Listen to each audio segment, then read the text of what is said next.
unabashed, the most unpredictable, becomes a headline, the most volatile, outrageous behavior, unsubstantiated narratives, a battle of personalities. Welcome to Grant Tamasha, a co-production of the Carnegie Endowment for International Peace and the Hindustan Times. I'm your host, Milan. Last week on the show, I sat down with my Carnegie colleague, Ashley Tellis, to discuss his much-talked-about essay in Foreign Affairs titled America's Bad Bet on India. In that piece, Ashley argues that if U.S. policymakers are expecting India to come to America's aid in the event of a military conflict with China, they would be well advised to keep their expectations in check. Ashley argues that such a military coalition is highly unlikely in the foreseeable future. A month after Ashley's piece was published, the scholar Arzan Tarapore penned a response in Foreign Affairs titled America's Best Bet in the Indo-Pacific. Arzan, who's a research scholar at Stanford, argues that coalition warfare is the wrong benchmark with which to assess U.S. India security cooperation. Rather, there are a whole host of things the United States and India can do together to constrain China's ambitions that can be extremely beneficial to U.S. interests. To talk more about his essay and the state of U.S.-India relations, Arzan joins me on the show today from Taiwan.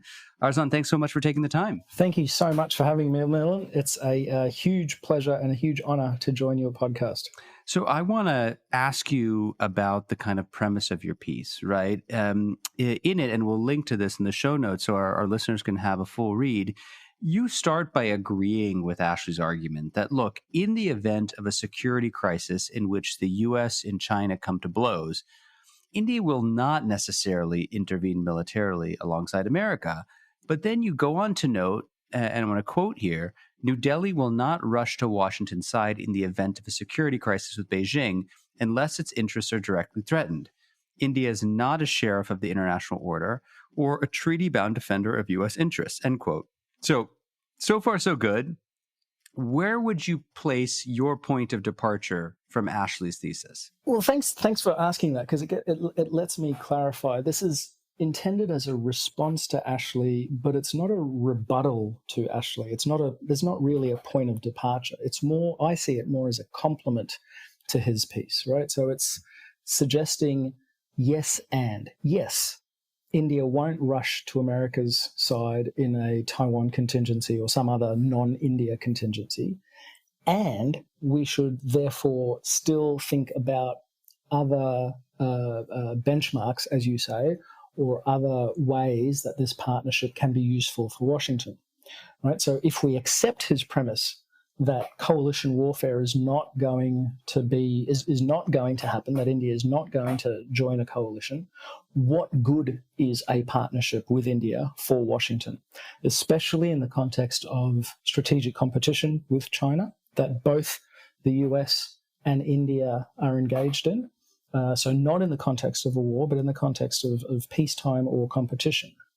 And so the question I try to address is, what kind of partnership could the US and India have that is realistically achievable, politically on both sides, that would also be meaningful, make a meaningful contribution to a free and open Indo-Pacific, which both sides say they want, and critically, that would be affordable, given India's very severe resource constraints. So that's the angle from which I'm approaching this, right? Saying, okay, let's forget about coalition warfare in a contingency. Let's now look at what the purpose of such a partnership could really be in competition, and indeed even to deter such a war. So, one of the things you say up front in your piece is, look, we're going to have these occasional divergences between New Delhi and Washington, but that doesn't mean that the U.S. investment in the larger bilateral relationship is somehow misguided, right? And I want to put you in a bit in the awkward position of asking you to come on Ashley's piece, which is a piece you didn't write. My reading of his piece really was not necessarily to say, look, the investments the U.S. may have made in India are misguided, but rather we should be very careful in Washington to manage expectations that U.S. policymakers might have. And I'd be curious if, what you took away is kind of the core thesis or thrust of what his piece was aiming at. Yeah, 100%. I completely agree. It seemed to me to be, for us, the foreign affairs readership, to be hearing one side of a conversation, where Ashley seems to be trying to correct or adjust someone else's expectations, right? Some group of people in the blob that see the US-India relationship through the prism of a Taiwan contingency, and that are suggesting that Taiwan be essentially a litmus test of the partnership. And it seems to me inferring that Ashley is countering that argument, that he's saying, in fact, that we should adjust our expectations, that is not a realistic expectation of the partnership. More broadly, though, I would suggest that part of the point of my piece was to sort of, again, double tap that argument to say, okay, we shouldn't expect this, but what we should do is not give up on India, right? To address that very same audience that he is addressing, to say that even if India doesn't rush to the US's side in a war, there are still important reasons for us to continue building this relationship in a focused and resilient way. And I just want to be clear to our listeners that you're very upfront in saying, look, India's competition with China doesn't necessarily mean that it's going to be perfectly aligned with the United States, right? But you also point out that, look, many of Washington's partners, be it Australia, be it Japan, they also don't necessarily see eye to eye with the United States when it comes to China. And I'm wondering if is this a fair comparison, right? I mean, when I first read this, I thought, well, okay, but are Japan and Australia kind of in a different category? They're sort of longtime treaty-bound allies, where India, of course, is famously, somewhat wary of alignment. How do you kind of see the various positions of these three big partners in the Indo-Pacific? Yeah, and I do make that comparison. I think in my piece, if memory serves, I'm talking more about France and Japan, but nevertheless, the point still holds. That's exactly why I bring these up, precisely because they are treaty allies of the US, precisely because, for a range of political and strategic reasons, we should expect them, those countries, to have closer alignment with the US on issues like China, and even they don't align so well with the US on China. So how can we expect India, which is a relatively new partner of the US with a very different history and a very different geography, to have the same degree of alignment with the US that even treaty allies don't have? So if even treaty allies don't have that, I'm trying to, in fact, be extra fair to say that we certainly can't expect India to have that degree of alignment that some people seem to expect. I mean, what you said at the top about your piece is you're really focusing on the ways in which Washington can kind of harness or deepen cooperation with Delhi in places where India is willing and able to help it. To constrain China's, growing regional ambitions, right? And you talk about three specific ways, and maybe it makes sense to kind of go one by one. The first kind of pillar of your argument is, look, the United States should be in a position to support India's efforts to extend its own military posture in the Indian Ocean region. Tell us a bit, Arzan, in concrete terms, how might Washington go about doing this? Yeah, so there's many different ways, but first, before I go into that, it's important, I think, as you alluded to be very explicit about the framing, right? Here, the issue is not India assisting the United States. It's an issue of India looking after its own interests, its own security, and in so doing, undertaking actions that are congruent with US interests and that supplement the collective efforts against China. So with that said, the first key issue that I would raise is an issue of military posture. And just for the sake of opening the debate, opening the bidding, I say that India and the United States could develop a better combined posture in the Eastern Indian Ocean region, and not just India and the United States, but also Australia. Now, what this concretely means is having ships and aircraft and munitions positioned in the Eastern Indian Ocean region that can better safeguard Indian security interests there, as well as US and Australian security interests. So India has the advantage of having the Andaman and Nicobar Islands in the Eastern Indian Ocean, and not far from there, Australia has the Cocos-Keeling Island, where each country has military infrastructure that could be upgraded, and where India and the US and Australia could share rotational deployments. That is, to put their forces on the bases of other countries. So the US has started to do this more deeply and at a larger scale with Australia, and including Japan on Australian bases. And my argument is that we should extend that to include India's bases in the Andaman and Nicobar Islands, so that India and the US and Australia are constantly moving forces among each of their bases in that region to share data from each other's platforms, to deploy sensors and shooters, which all of these countries have, to essentially ensure that that part of the world, the Eastern Indian Ocean region, has a better developed ability to see and, if necessary, target adversary military assets. Arzan, could I just ask you a question, just to zoom out for 1 second, about kind of ties between India and Australia, right? Because especially folks who are in Washington are going to be well familiar with the evolution of U.S. India ties, right, where we went through this very awkward phase during the Cold War where at times we cooperated, but there was also an adversarial kind of relationship. And I'd just like you to kind of tell us a little bit about, the things you're proposing now are putting India and Australia in such close partnership, but the two countries themselves have also traversed quite a long distance. Just tell us a little bit about kind of where India-Australia ties are today relative to, what you've observed and witnessed, say, over the past couple of decades.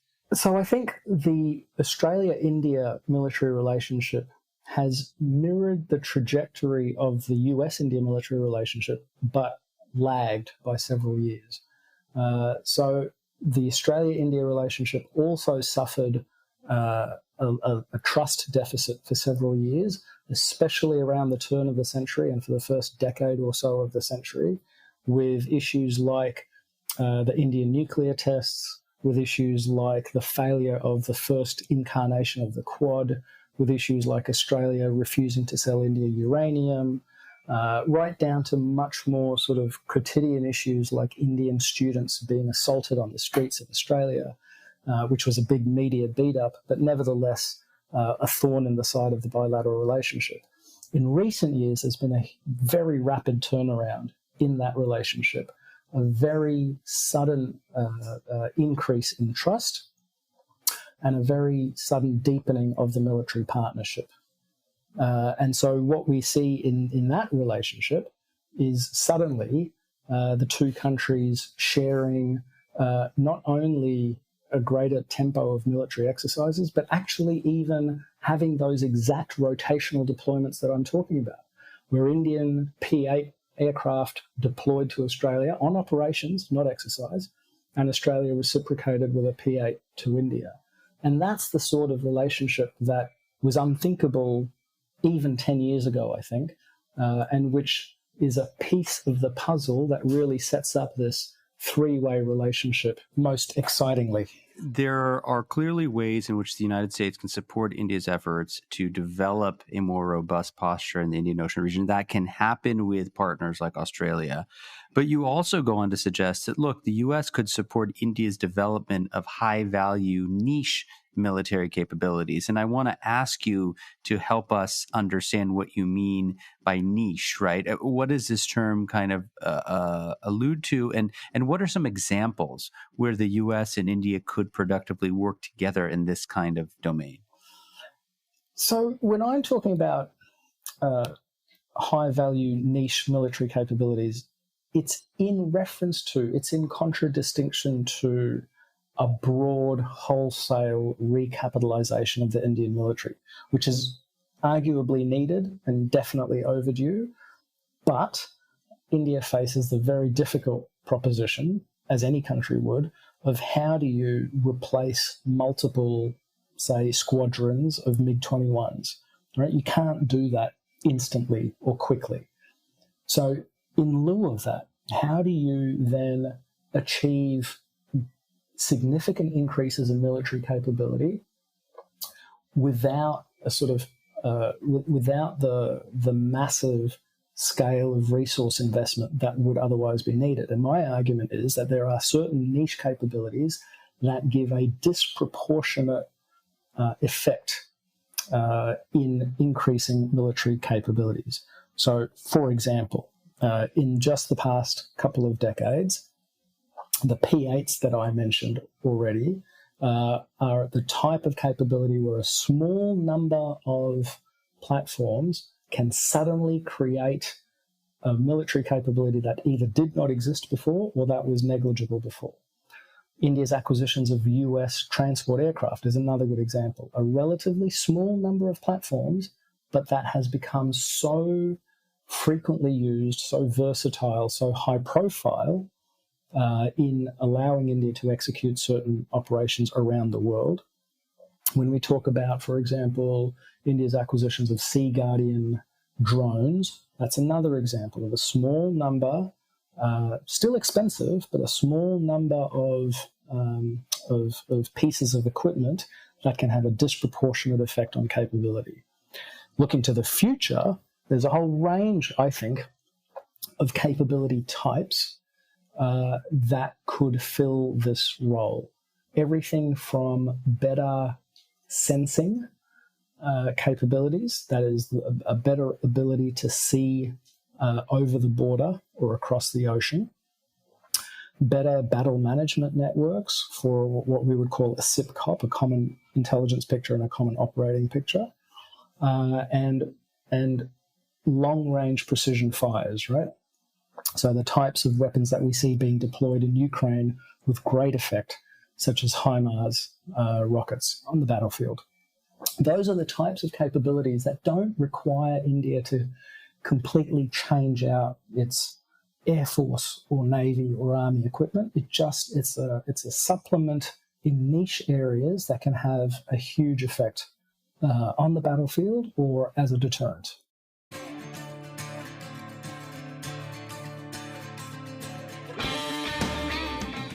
Hey, Grant Tamasha listeners. Thanks for listening to the podcast. Putting this show together each week is a labor of love, but it takes a lot of work to put out a great show every week. If you'd like to support the work we do at Grant Tamasha, please visit ceip.org/donate. Don't forget to subscribe to us on Apple Podcasts, Google Podcasts, Spotify, or on your favorite podcasting platform, so you'll be the first to know when a new episode rolls out.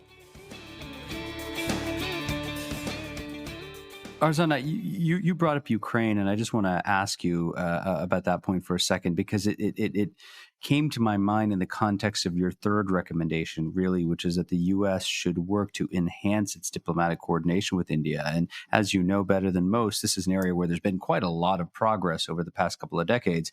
But there is the question of the Russian invasion of Ukraine and India's somewhat ambivalent response. To what extent do you think that this particular pillar of cooperation has lagged behind, given the differing views on the Ukraine crisis? Yeah, look, I think the differing views on the Ukraine crisis are real, right? And they are a substantial difference in political interests between the two countries. And apparently they have caused real frustration in Washington. But I would argue that it's exactly this difference in political relationships and political interests that in a different context could prove to be a huge asset to the partnership. Because where India and the US agree on certain common interests, especially revolving around Chinese coercion and Chinese aggression, India's voice can actually help to take that common interest and that common message to corners of the world where the US does not reach. And so it's exactly that divergence between the US and India that can prove to be an advantage if it is mobilized, if it is prepared for and executed in advance of some act of aggression in the Indo-Pacific. So it's not that that they have a common position on everything. It's just that they need a common position on the things that matter most to them. And I would add, we actually saw this play out in March of last year, a month after the Russian invasion. The Quad leaders had a virtual summit where, at the height of hand-wringing in Washington over India's differing views on the invasion, at the height of that frustration, the 4 Quad leaders got together and said, we stand together against territorial revisionism and in favor of territorial sovereignty and territorial integrity in the Indo-Pacific. So despite the fact that there are diverging interests on some issues, there are very unshakable common interests on some issues, such as the threat of Chinese coercion in the Indo-Pacific. I just want to draw you out on this because I think it's a really important point that you made in your piece where you say, look, India could be useful to the United States in helping to galvanize, in particular, the countries of the global South, right? Which is something that it appears to be more keen to do in light of, recent events, recent visits of Prime Minister Modi. You suggest that, look, when it comes down to it, India can serve as a bridge with developing nations to build consensus where the U.S. is the kind of 800-pound gorilla, right? Its demands, its requests may be seen as kind of polarizing or interventionist. Now, that is premised on the belief that there is a degree of consensus between the U.S. and India. That consensus is fairly robust. How confident are you that this is indeed the case? Yeah, look, that's exactly right. It does depend on the premise that there is a consensus. But I think on the issues that we are talking about, there is a consensus. Those issues being the maintenance of the territorial status quo in the Indo-Pacific, the absence of aggression or coercion, especially from China, in the Indo-Pacific. On those issues, I think there is a consensus between Washington and Delhi. That doesn't mean that that the two countries always have the same preference ordering. It doesn't mean they always use the same tactics. But it does mean that they have this common interest. And it's sort of like, in my mind, I didn't put this in the article, but in my mind, I always think back to the idea of sort of thick and thin universalism, right? What Michael Walzer talked about in reference to sort of human rights, where you can have overlapping agreement on basic core principles or ideas, even if they are interpreted and applied somewhat differently around the world. And so that's why you get, for example, countries like Singapore and Kenya agreeing with the United States that Russia's invasion of Ukraine is an intolerable breach of sovereignty, right? Even though they all have different views on what exactly should be done about the conflict, for example, they nevertheless can agree on certain core principles. Bringing it back to India and the US, I think India and the US can agree upon, in fact, if there's one thing the two countries can agree upon, it is the danger of Chinese aggression and coercion in the region. And so that's all that's required. Then it's a matter of India, again, pursuing its own interests in mobilizing the global South to create a global message that such aggression would be unacceptable. I just want to kind of link this back to the earlier discussion on Ashley's piece and kind of what you're doing with this essay. If one reflects on all three of these recommendations, all of which seem eminently sensible, and in fact, there are signs that there is progress on many of these. One question that arises, of course, is whether these initiatives alone will be enough to satisfy the kind of aspirations, demands, desires of the political class in Washington, right? Again, to go back to your argument, you say, look, India assisting the United States during a Taiwan or Taiwan-like crisis isn't necessarily the right benchmark. But a critic could say, well, coalition warfare is what the Beltway hawks are going to be laser focused on, because that is a sign of Indian commitment when the chips are down and when things really matter, right? So do you think that there is a risk here for U.S.-India relations in terms of just, how perhaps political elites or others on both sides are viewing this? Or are people perhaps getting too far out in front of their skis? I think there absolutely is a risk to the relationship if people are laser focused on a Taiwan contingency or some other contingency, right? And that's why Ashley's piece was so critical, was such an important corrective to adjust people's expectations to say, listen, we shouldn't be laser focused on this. This is not a litmus test. This is not the prism through which we should see really big, complex relationships like the one with India. I don't think that the three recommendations that I make are a comprehensive set of recommendations. It is, as I said before, just the opening ambit, the beginning of the discussion, as far as I'm concerned. And there may well be other ideas that are more politically resonant.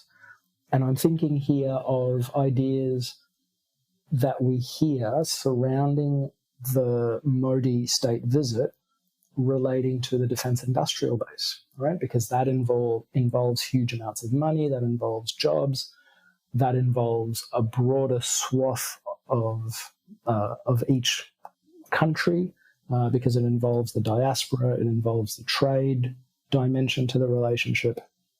So the defense industrial base, I think, is one of those areas that the two countries have figured out is going to be politically salient in ways that P8s operating out of Andaman and Nicobar won't be. So the three things that I mentioned, I completely accept that they may not be the sorts of things that move the political elites, but they are the sorts of things I think, again, coming back to what I started saying, are achievable, meaningful, and affordable, but it's just the beginning of the conversation. I think the most important thing is to set those parameters, to say that we should be trying to focus on a partnership and a strategy to achieve a partnership for competition that is focused and resilient and affordable for the two countries. So just in the spirit of kind of pushing you a little bit to think ahead and sort of, a little bit longer term, I want to ask you about two issues. Let me start with the Quad. You had a piece for the Lowy Institute, we'll link to that, where you wrote that, look, it may be time for the Quad to take some lessons from AUKUS, which is this tripartite security arrangement between Australia, the UK, and the US. What are the kinds of lessons do you think the Quad should internalize from this AUKUS deal, which is very much still kind of, in the sausage making part of the process? So the purpose of that piece was to make the argument, or to draw the distinction between what I would call signals and effects, right? Because very often, especially when you get a diplomatic arrangement together, like the Quad, the temptation is to issue statements, to issue démarches in times of crisis as signals of displeasure or signals of growing opposition to certain adversarial moves, right? There was an observation that I and a co-collaborator of mine made when we ran a matrix game involving Australian government officials last year, where we had these officials playing members of the Quad in a crisis scenario involving coercion from China. And the temptation was to signal displeasure. And inadvertently, all that did was to signal an impotence to do anything to impede Chinese plans in that game, right? And so the takeaway for us was, one of the takeaways was that when you do hollow signaling without any material changes on the ground, it actually inadvertently sends completely the opposite message. And that in order to deter the adversary, the most important thing is to change facts on the ground. That is something that AUKUS seeks to do very materially by putting a brand new type of capability under the water, as well as a whole bunch of advanced technologies, advanced capabilities. But the argument was that if the Quad chooses to take on a deterrence mission, which is not yet certain, which is still a political decision for the Quad members, but if they choose to do that, it should seek to make material changes to the regional balance, and that empty signaling is not enough. So you mentioned just a second ago this question of emerging technologies, and maybe this is a good place for us to kind of conclude. I want to ask you about ISET, which is this newish U.S. India initiative on critical and emerging technologies. There's a lot of hype around this initiative, as you know, both about what are the ways in which the two governments can work together and the two private sectors can work together, but also about how it might transform the larger landscape of U.S.-India ties in the decades to come. As we're kind of towards the front end of this process, as you watch where this is headed, what are the kinds of developments you're looking out for in order to judge whether, in fact, ISET can live up to this kind of transformational potential, I guess, that we've been hearing so much about? So it's a tough question because ISET, as you know, is not a discrete program that seeks to achieve a certain specific outcome, right? It's better thought of as a campaign, as a long-term campaign to break down the barriers between the two countries so that they can innovate together and deploy technologies together. So there's many directions this thing could go. And I think there was just very recently a Carnegie India paper that was recently released that shows just what kinds of different directions it could go. And I would commend that to the audience as well. But so the question will be, as this campaign goes on, 5 years hence, will we look back on this point as a pivotal moment, as a critical juncture, in the same way, for example, that we look back on 2005 to the civil nuclear deal as a critical juncture where the relationship really took off, right? And so we are talking now a week before the state visit, and the smart money is on the GE engines tech transfer being one of the key announceables of that state visit. And if it is, that would be a huge breakthrough that hopefully gives momentum to this process, right? Because I think one of the conclusions that the two systems have reached is that you cannot sort of a priori break down these regulations, right?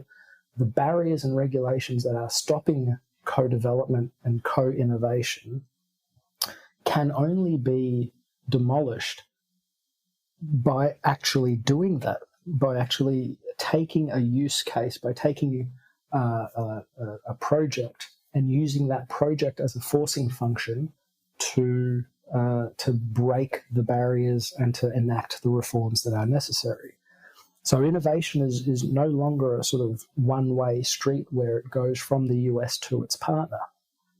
And the GE engines will be one big test case of that side of it, but there'll also be test cases that I would be watching for Indian innovations and Indian technologies coming to and being adopted by the US system, right? And that, I think, is going to be the real test of ISET, and honestly, the heart of the type of reciprocal partnership of equals that we keep hearing about. My guest on the show this week is Arzan Tarapore. He's a research scholar at the Walter H. Shorenstein Asia-Pacific Research Center, or APARC, at Stanford University, where he is charged with restarting APARC's research effort on South Asia. He's also the author in Foreign Affairs of a new essay titled America's Best Bet in the Indo-Pacific. Arzan, this is an area where there's been a flurry of commentary activity, a lot of excitement around this visit. Thank you for this piece, which I think clarifies in concrete terms what the U.S.-India can do together. And thanks so much for taking the time to share it with us. It's been a great pleasure. Thank you very much. Grant Tamasha is a co-production of the Carnegie Endowment for International Peace and the Hindustan Times. This podcast is an HT Smartcast original and is available on htsmartcast.com. You can also find us on Apple Podcasts, Spotify, Stitcher, or wherever you get your podcasts. Don't forget to rate and review. It helps others find the show more easily. For more information about the show and to find the writing we reference on this week's episode, visit our website, grandtamasha.com. Production assistance comes from Nithya Lab. Tim Martin is our audio engineer, and Isabel Villegas is our executive producer. Thanks for listening, and see you next week.